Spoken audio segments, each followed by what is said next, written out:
বাজারে উপস্থিত আমার দল কেন্দ্রীয় কমিটির নির্বাহী সদস্য রাসেল উদ্দিন কাদের চৌধুরীর সুযোগ্য সন্তান রাঙ্গুনিয়ার নমিনি আমাদের মধ্যে উপস্থিত আছেন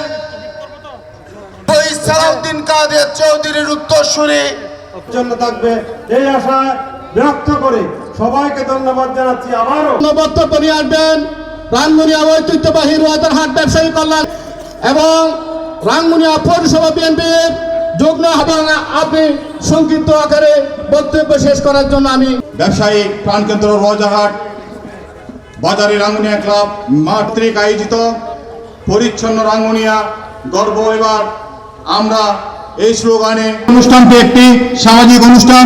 এই অনুষ্ঠানে রাজনৈতিক নেতৃবৃন্দকে বসার জন্য হয় নাই, তার জন্য এবং আমাদের এই অনুষ্ঠানে বৈঠকের জন্য রোয়াদারহাটে পেয়েছি এবং আমাদের আজকে ক্রিয়ানেতার সহ আমার ব্যবসায়ী কল্যাণ সমিতির পক্ষ থেকে ব্যবসায়ী ভাইদের পক্ষ থেকে আমরা প্রথমবারের মতো একটি খুব আধুনিক উদ্যোগ নিয়ে রান্না করবেন।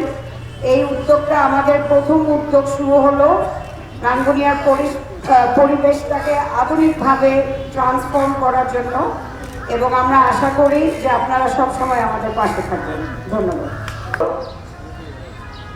পুরো কাজ এখানের এই প্রোগ্রাম এই প্রতিটা বাজারে ডাস্টবিন দেওয়া আমাদের এখানে যারা যারা কাজ করছে তাদেরকে নিয়োগ করা সব কিছুর পিছনে এই দুই ব্যক্তির হাত। তবে যেহেতু রাজনীতি করি মঞ্চে উঠে যাই কিছু ক্রেডিট আমি নিয়ে ফেলি। এখন আমি যতবার এই বাজারের ভিতর দিয়ে যাই দিনে দিনে আমরা খালি দেখছি ময়লার সংখ্যা খালি বাড়ছে।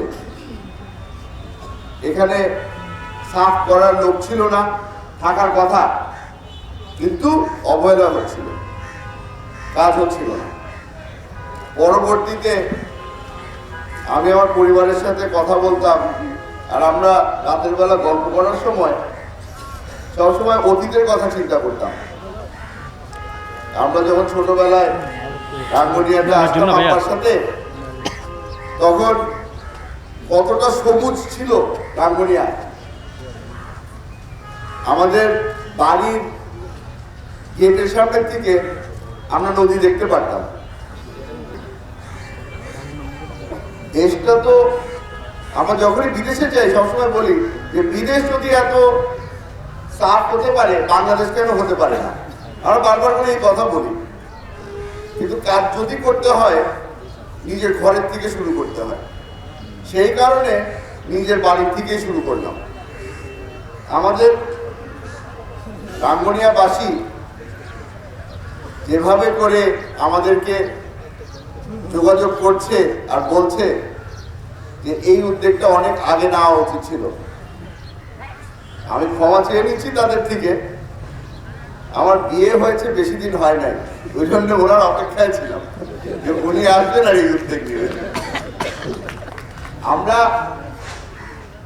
অনেক ধরনের পরিশ্রম করি আমাদের ব্যবসার জন্য, কিন্তু ব্যবসার পাশে এই নতুন ক্যাম্পেইন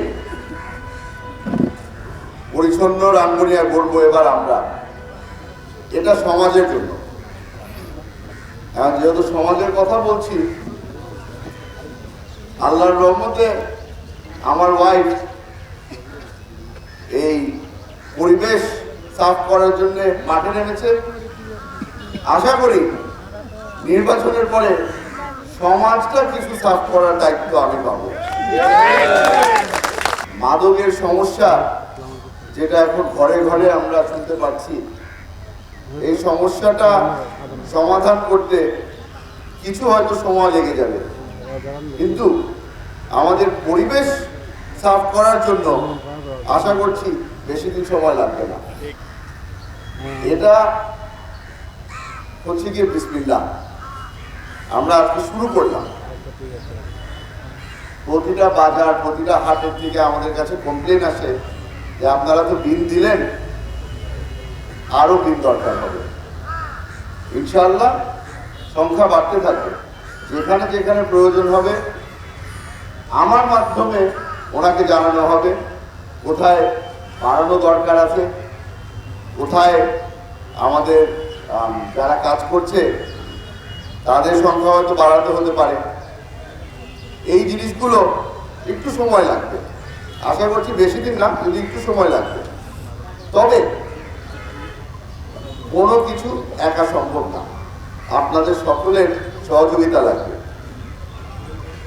মনে কষ্ট নেবেন না, কিন্তু একটা কথা বলবো, এই পিনগুলি যখন লাগানো হলো প্রথম কয়েকদিন দেখলাম এই পিনগুলি সাফ রয়েছে, পিনের আশেপাশে ময়লা পড়ে আছে। কারণ হচ্ছে গিয়ে নতুন পিন কেউ ময়লা করতে চায় না, এটার কাজ হচ্ছে গিয়ে ময়লা ফেলানোর জন্য। আপনারা ব্যবহার করবেন, আর যারা ব্যবহার করছে না তাদেরকে গিয়ে আপনারা বলে দিবেন যেগুলো যেন ব্যবহার করে। আমি আজকে রানীরহাট যাচ্ছিলাম, গাড়ির